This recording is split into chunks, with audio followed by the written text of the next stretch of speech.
Ito ay rated SPG. Striktong patnubay at gabay ng magulang ang kailangan. Maaaring may masiselang tema, lengguwahe, karahasan, sexual, horror o droga na hindi angkop sa mga...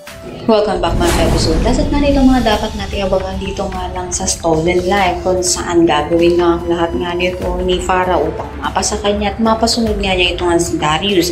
Kaya naman nagawa nga niya, nagdasalan nga ito upang makuha nga niya ang kalooban nga nito ni Darius at sa kanya pa rin nga makinig nga ito.